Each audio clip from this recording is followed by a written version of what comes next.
मैया सुनी थी रोती रही, पर लेकिन उस डायन को बिल्कुल दया नहीं है, बिल्कुल कलेजा नहीं पिघला।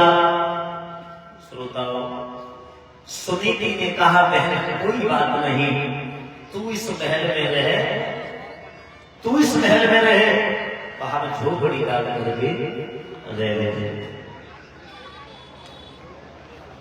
उत्तान पात्र ने समझाया, रामी ये भी मेरी पत्नी है, ये झोपड़ी में रहेगी, तुम महल में रहोगी, ये ठीक नहीं होगा। सुरजी बोली महाराज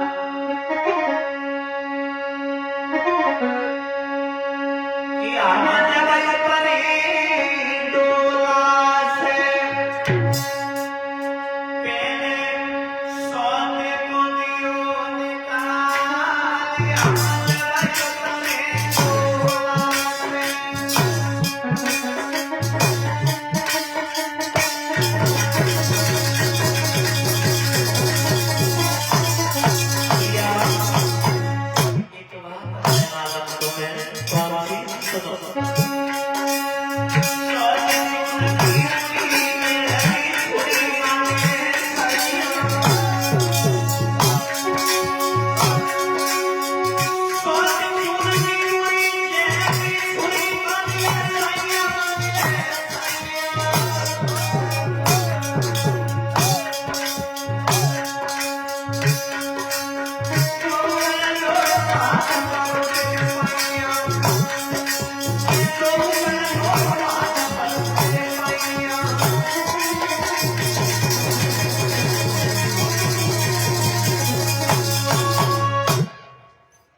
या मैं रहूंगी तो ये नहीं रहेगी, अगर ये रहेगी तो मैं नहीं। अब आप देख लो किसको रखना चाहते हो।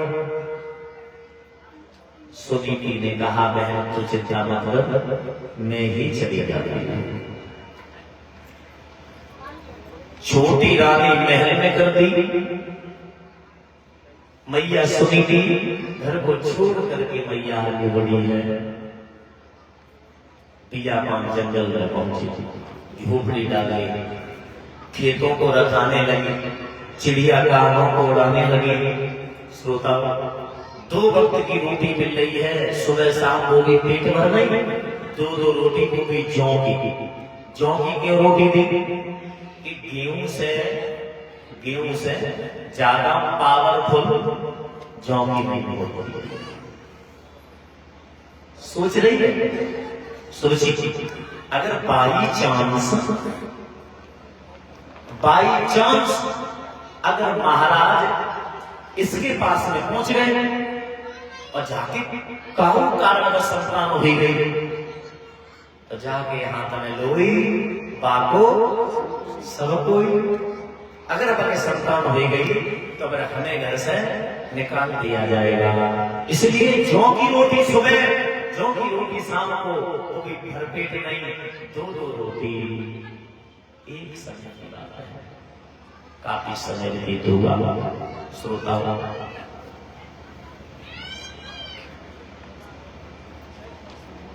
रात्रि का वक्त था। मैया सुनीति ने मन में विचार किया, इस जीवन से मैं मर जाऊं तो अच्छा रहेगा।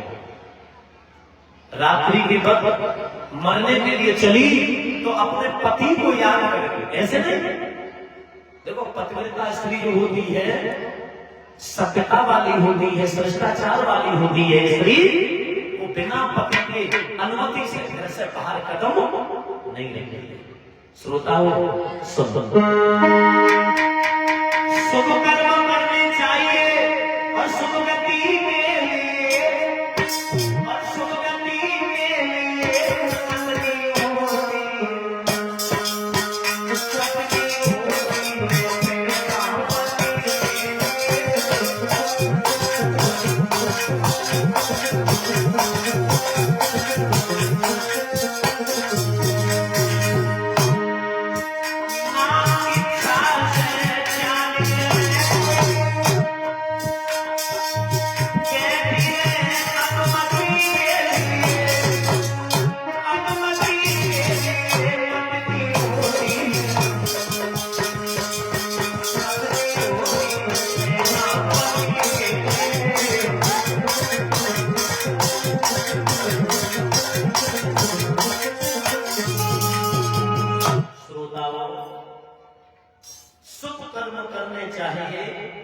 अच्छे काम क्यों करते हैं हम आप, कि हमारा आपका अच्छा हो।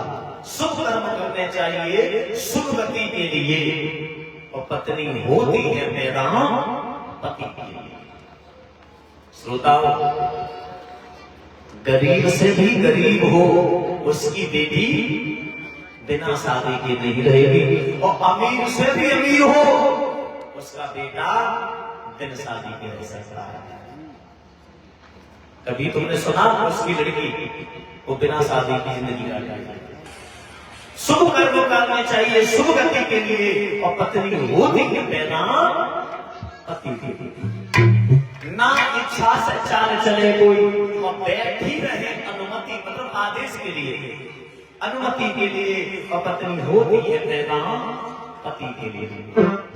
श्रोताओं, हरि क्षेत्र के किनारे बैठे व्यास मन सुखदेव जी समझा करके बोले, मैया सुनीति रात्रि के वक्त अपने पति के चरणों में ध्यान लगा करके पिया, मैं तुम्हें बिना बताए घर से बाहर जा रही हूँ, क्योंकि वैसे जाती तो पूछ के जाती, मैं मरने के लिए जा रही इसलिए मैं तुम्हें पूछ नहीं सकती थी, पर हाँ जरूर मैं आपके चरणों में ध्यान लगा करके जरूर, जहां तक हो बात आपको क्षमा कर देना। आज वैसे ही मैया चली है रात्रि के वक्त,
मैया सुनीति जब जंगल में आई, अरे मैया जंगल में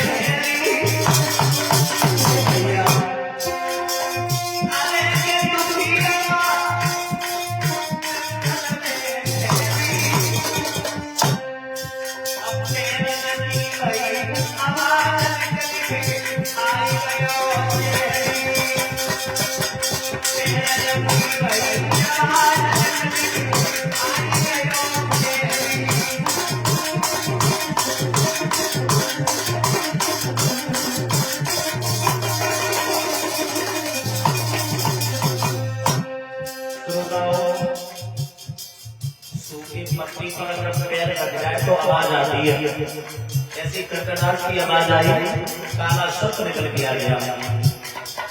काला सर्प निकल के आया। मैया सुनीति ने काले सर्प से कहा, बेटा बेटा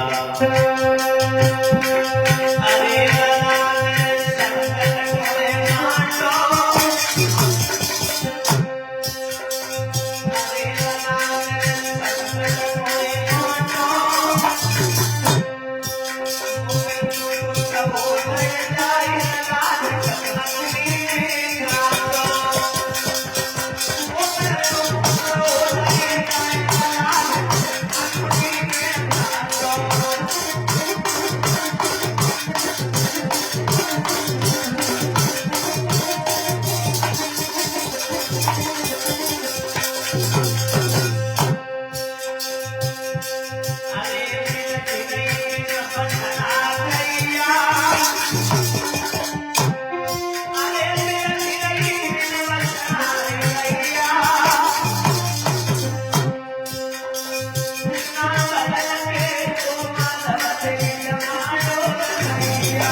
काले सर्प से कहती है, बेटा मुझे अंगुली में डसले में मरने के लिए आई हूँ। अगर तू मुझे डसलेगा तो मरने में आसानी होगी, तू डसलेगा मैं मर जाऊंगी, मैं ऐसे कहां मरने के लिए जाऊंगी। काला सर्प गर्दन हिला करके चल गया। कहा कि मां तू पतिव्रता स्त्री है, मैं वैसे भी नरक में पड़ा हूं, सर्प योनि नरक योनि होती है, मैं वैसे भी नरक में पड़ा हुआ हूं। अगर पतिव्रता तू स्त्री है, अगर तुझे मैंने डस लिया तो इससे भी जो ज्यादा जो नरक होगा मुझे वो भोगने को मिलेगा। काला सर्प निकल गया। थोड़ी आगे बढ़ी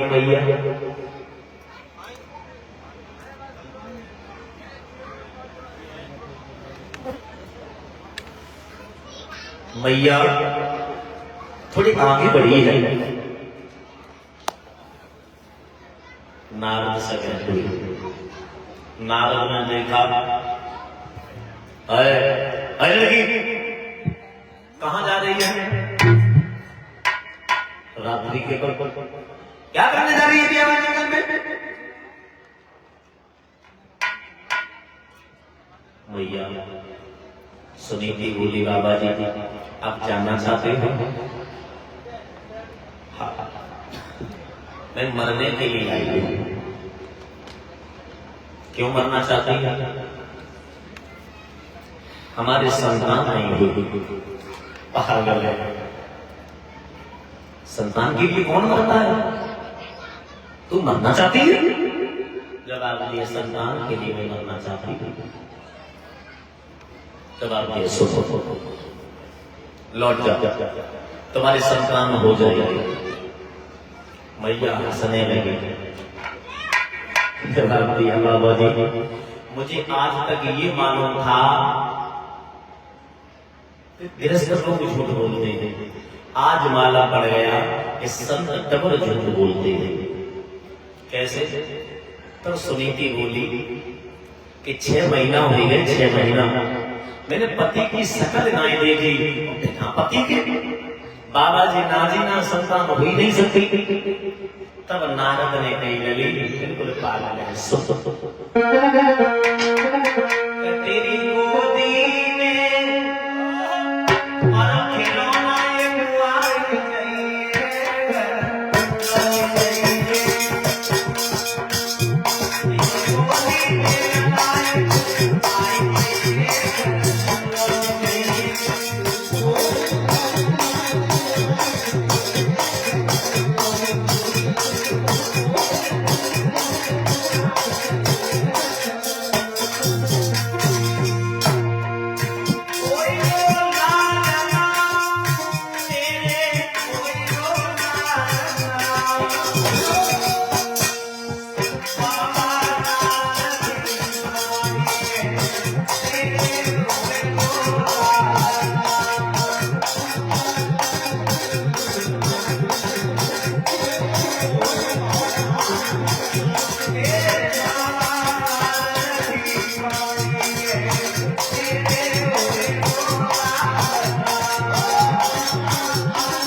जैसे नारद ने वरदान दिया कि जा संतान तेरे हो जाएगी, इसी प्रकार मेरे भगवत सज्जनों तुलसीदास ने भी वरदान दे दिया था। किनको? एक समय की बात है, जब अकबर का शासन था। नाम सुना होगा, अकबर का इतिहास में नाम आता है। अकबर का जब शासन था तब तुलसीदास ने एक स्त्री को वरदान दिया। कैसे? एक स्त्री का पति मर गया,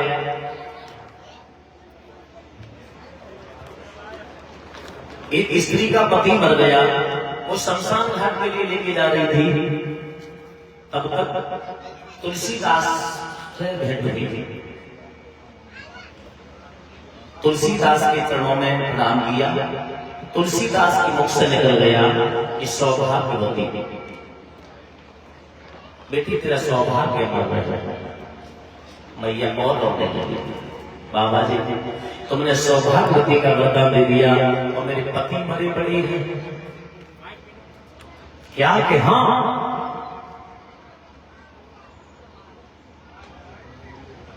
भगवान से बात की तुलसीदास, इसे जिंदा करो क्योंकि मैंने वरदान दिया है।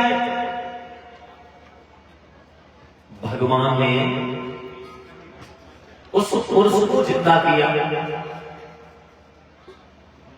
और अकबर को बात ये मालूम पड़ गई कि हिंदू समाज में ऐसा एक संत है, हिंदू समाज में एक ऐसा संत है मुर्दे को जिंदा कर देता है।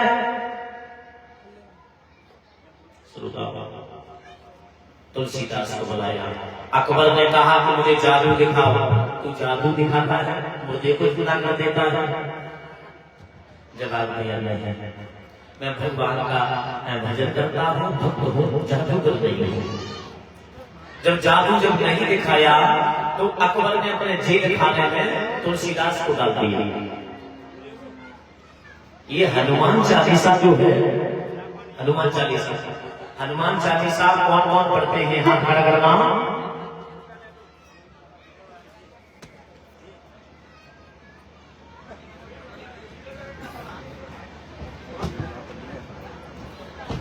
बहुत अच्छी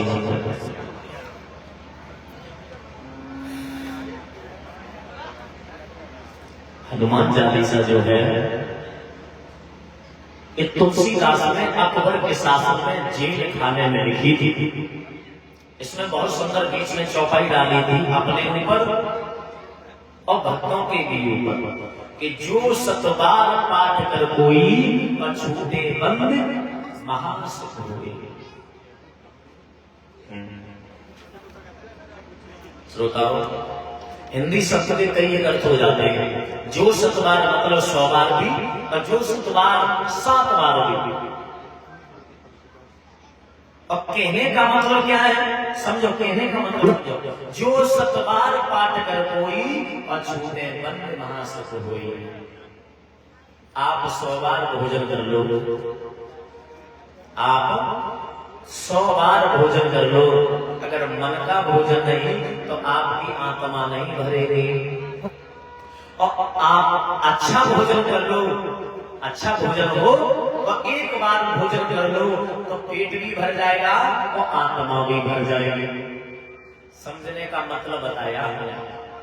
तो 100 बार पढ़ने से कोई मतलब नहीं है, 100 बार पढ़ने से कोई मतलब नहीं, केवल एक बार पढ़ो, लेकिन आत्मा से परमात्मा को याद करो। 100 बार पढ़ने से मतलब नहीं है, मतलब एक बार पढ़ो वो आत्मा से पढ़ो। 100 बार पढ़ने का मतलब ये नहीं हनुमान चालीसा भी पढ़ रहे, भगवान का भजन भी कर रहे और इधर भी ध्यान है कि वो हो जाता, वो ये भी नहीं होना चाहिए। ध्यान एकदम केंद्रित होना चाहिए। जब हनुमान चालीसा पढ़ी, हनुमान की बांदर सेना आई, अकबर का शासन हिला दिया। तब अकबर ने मजबूरन होकर के तुलसीदास को बाहर निकाला। तो जैसे तुलसीदास ने वरदान दिया, वैसे ही नारद ने वरदान दे दिया कि बेटी गहरी नींद में सो मत जाना, भरपेट भोजन मत करना, तेरे संतान हो जाएगी, तेरे पति से भेंट होगी। मैया लौट के आई, मैया साथ लौट गई, घर आए रात भर नींद न आई।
शिकार खेलने के लिए गए, शिकार कोई मिली नहीं, संध्या हो गई। छोटी वाली रानी के दरवाजे आए, आवाज लगाई रानी, दरवाजे खोलो रानी। श्रोताओ नहीं सुनते, आवाज लगाते रहे उत्तान बात पर, लेकिन उत्तान बात एक बात नहीं सुनते। बड़ी वाली रानी की याद आ गई कि आप चलो बड़ी वाली रानी के चले, वो तो हमारी पत्नी है, वो दूर रह रही, इसका मतलब ये थोड़ी नहीं वो हमारी पत्नी नहीं है। आज चलो आज बड़ी वाली रानी के पास चलते हैं। सोचो सारे दिन याद करती रही मैया नारद की बात, और जब पति दरवाजे पर आए, झोपड़ी का दरवाजा खटखटाया, रानी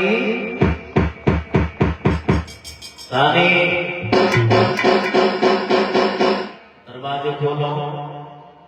अब भाई नारद की बात भूल गई, पर एक बात आई गई, पिया करो हमारे दिन आया है, आज रात में आए, ऐसा उतना है 100 दिन मुझे मरवाने के लिए ले जाओ। फिर एक बात और आ गई, कह कोई बात नहीं, मेरे पति के हाथ से मेरी मौत हो जाएगी तो मेरा परलोक सुधर जाएगा, मेरा परलोक सुधर जाएगा। दरवाजा खोला और पति को पाया, चेहरा उदास है, कलाई पकड़ी गई, अरे भैया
महाराणा प्रताप ने जिस समय युद्ध किया, युद्ध के दौरान जब भूख लगी तो घास घूस की रोटी बना करके खाई। उसी प्रकार से मैया सुनीति जौ की रोटी थी, मैया ने 1.5 रोटी खा ली। पता तो था नहीं भी आएंगे, आधी रोटी बची, आधी रोटी मैया ने प्यार से अपने हृदय सम्राट को खिला दी। रात्रि व्यतीत हुई, सुबह हुआ। सुबह होने के बाद उसी रात मैया सुनीति की गर्भ ठहर गया। सोचो, समय से पहले किस्मत से ज्यादा किसी को कुछ आज तक नहीं मिला। उसी रात गर्भ ठहर गया। उधर सोची के भी गर्भ ठहर गया। जिस दिन मैया को लगा सुनीति को मेरा गर्भ ठहर गया, उसी दिन से परमात्मा का भजन करना प्रारंभ कर दिया। श्रोताओं,